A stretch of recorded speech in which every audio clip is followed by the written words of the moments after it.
అందరికీ శనార్థులు దిల్దార్ వార్తలకు స్వాగతం. కళల్ని బతికేయాలంటే తెలుగుదేశం లీడర్ల తర్వాతనే రైవలైనా మరి తోపు కళాకారుడైన పెద్ద ఎన్టీఆర్ పెట్టిన పార్టీ అంటే గాయంతుండదా చెప్పు. ఒక్కొక్క ఎమ్మెల్యే పర్ఫార్మెన్స్ చూస్తుంటే హబ్బబ్బా ఏమన్నా యాక్టింగ్ ఇరగదీసిర్రా అనిపించింది. లీడర్లు యాక్టింగ్ చేసుడేంది? అయ్యో నువ్వు చూడలేదా ఎట్లా? లేదు. చూద్దాంపా ఎమ్మెల్యే ఆట విడుపు. దుశ్శాసన ఈడ్చుకురా బంధకుని ద్రౌపదిని ఈడ్చుకురా. ఏ దుశ్శాసన గురురుద్ధ బాంధవులనే చూచుచున్నా మగో గురుడై ద్రౌపదినిట్లు చేసిన కలం దుశ్శాసనం. లోక భీకర నీలను వధించి తద్విపుల వక్షస్థైల రక్తముర్వీపతి చూచుచున్నా అని ఆస్వాదించదన్ జాగృతి. సప్పట్లు అదిరిపోయింది కదా యాక్టింగ్. ఎవరనుకుంటున్నారు? రఘురామకృష్ణరాజు సారు ఆయన పుట్టినరోజు నాడు జైల్లో పెట్టినోళ్లను చంద్రబాబు సార్ అండతోని ఒక ఆట ఆడుకుంటాడట. ఈ వీరపాండ్య కట్టబ్రహ్మను ఏషం కట్టింది ఎవరో తెలుసునా? ఇంకా సాగనివ్వు, ఈ దుష్టత్వాన్ని సాగనివ్వు, ఈ దుర్మార్గాన్ని కొనసాగనివ్వు. ఏమే కాదు, ఈ భూమిలో వెళ్ళు గడ్డి కూడా విచ్చు కత్తులై మీ అడుగుల్ని ముందుకు పడనివ్వకుండా ఆపుతాయి. అంతేకాదు మీ దుష్ట పాలనని ఖండాలుగా నరికి ఆ రక్తంతో ఈ నేలని అభిషేకిస్తాయి. సినిమా మంత్రి కందుల దుర్గేశం సారు సినిమాలకు మించే చేసిండు కదా యాక్టింగ్. గాంధీజీ కలలు గన్న స్వరాజ్యం సాధించే సమరంలో అమర జ్యోతులై వెలిగే ధృవతారల కన్నది ఈ దేశం. చరితార్థుల కన్నది నా భారతదేశం. నా దేశం పుణ్యభూమి, నా దేశం నమో నమామి. ధన్యభూమి నా దేశం సదా స్మరామి. నన్ను కన్న నా దేశం నమో నమామి. అన్నపూర్ణ నా దేశం సదా స్మరామి. ఎన్టీఆర్ పుణ్యభూమి నా దేశం అనే పాటకు మంత్రులు సుభాష్, దుర్గేష్, ఎమ్మెల్యే ఆంజనేయులు సారు ప్రదర్శన చేస్తే కిందున్న సీఎం సార్కెళ్ళి మొదలు అందరూ సప్పట్లు కొట్టి అభినందించారు. అయితే ఈ చక్కని సాయంత్రం వేళ మనందరి కోసం ఆకర్ల జనసేన ఎమ్మెల్యే వినయ్ అన్న పాట అందుకున్నాడు. లలిత ప్రియ కమలం విరిసినది, లలిత ప్రియ కమలం విరిసినది, కన్నుల కొలని ఉదయ రవి కిరణం మెరిసినది, ఊహల జగతిని ఉదయ రవి కిరణం మెరిసినది. గుడ్డొచ్చి పెనం మీద పడ్డా, పెనం పోయి గుడ్డు మీద పడ్డా పగిలేది గుడ్డేరా. ఆకు ముళ్ళు సామెత కదా.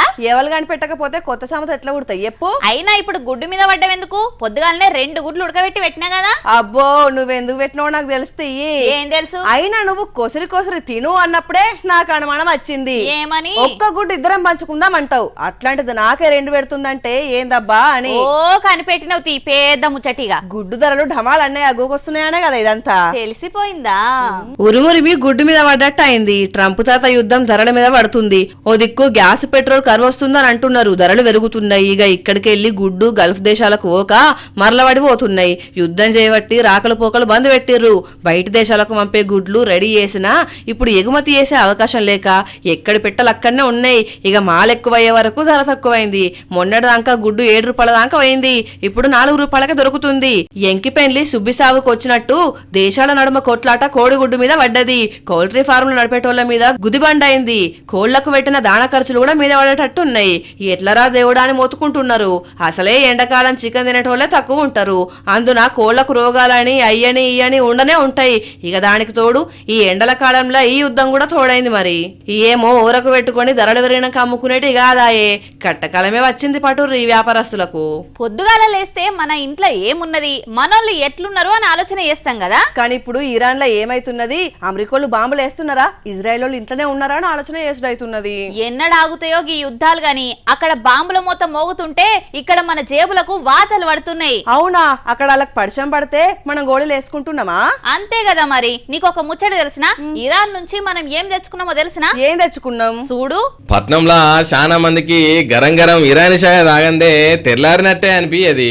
నోరూరుంచే బిర్యానీ, గుమగుమలాడే హలీము, కమ్మటి జిలేబీ చూడంగానే గుటుక్కుమని మింగాలనిపించే గులాబ్ జాము, దిల్ పసందు, కేకులు, బర్గర్లు, చాయల ముంచుకొని తినే ఉస్మానియా బిస్కెట్లు, డబల్ రొట్టెలు, రస్కులు, ఓ ఒక్కటేంది. చాననే మనం ఇరాన్ దేశం నుంచి తెచ్చుకొని మనకు నచ్చినట్టు చేసుకొని తింటున్నామట. ఇరానోళ్లకు మనకు చాలా ఏళ్ల నుంచే సుట్టరికం ఉన్నదట. చార్మినార్ కట్టించిన కూలీ కుద్బిషా తాత ముత్తాతలు కూడా అక్కడి నుంచే వచ్చిర్రట. చాలా మంది తింటూనే ఉంటారు కానీ వీటి గురించి తెలియనే తెలియదు. స్ట్రాంగ్ ఉంటుంది, ఎక్కువ స్ట్రాంగ్ ఉంటుంది అండ్ కెఫిన్ ఎక్కువ ఉంటుంది. సో దట్ చాలా మంది లవ్ చేస్తారు చాయ్ తాగడానికి. రెగ్యులర్ చాయ్కి ఈ చాయ్కి చాలా డిఫరెన్స్ ఉంటుంది. సో దట్ ఫ్లేవర్స్ కానీ with bun maska it is next level, different taste ఉంటుంది. ఇసొంటి తీరొక్క తీరు వంటకాలు మనం అక్కడికి వెళ్ళి తెచ్చుకునేనట.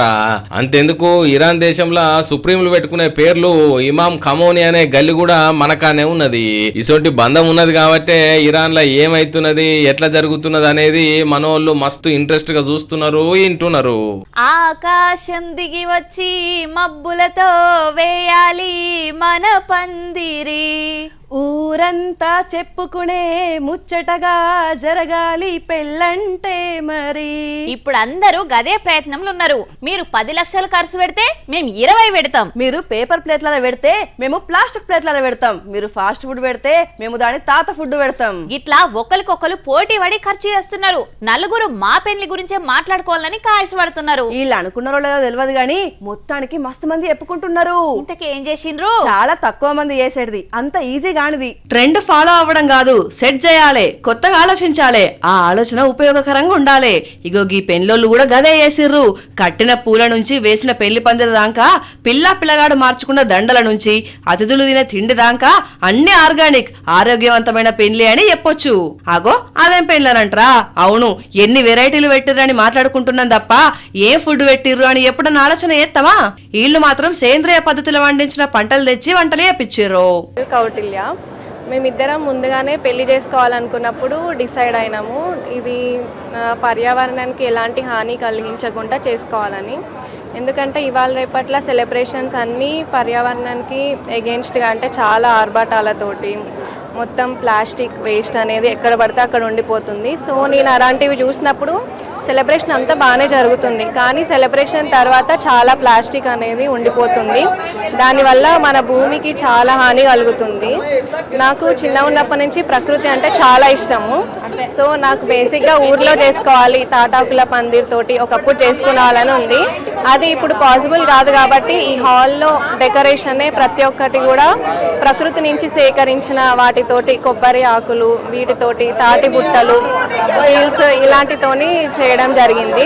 వెనకట ఒక్కింట్ల పెళ్ళంటే సంబంధ కులాలలో బతికేటిది, చేతి వృత్తులకు కూడా పండుగ లెక్క ఉండేటిది, అంతే ఆరోగ్యం కూడా ఉండేటిది.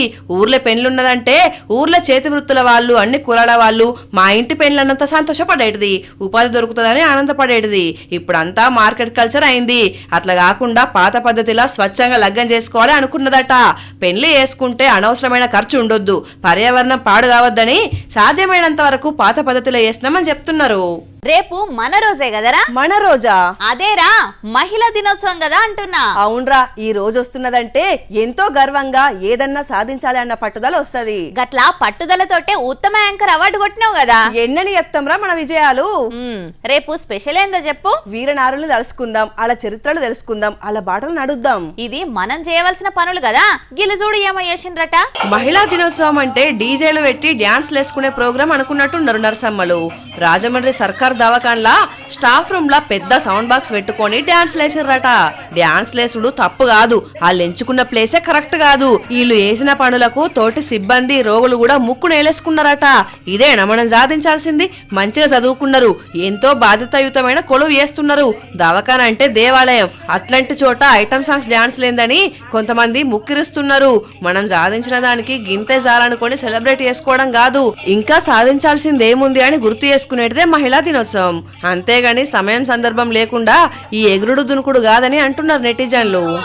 ఇవల్ల ఇయాల్టి దిల్దార్ వార్తలు మళ్ళొచ్చే దిల్దార్ వార్తలల్లా మళ్ళగలుద్దాం. అంతవరకు చూస్తూనే ఉండండి వనిత టీవీ. నమస్తే.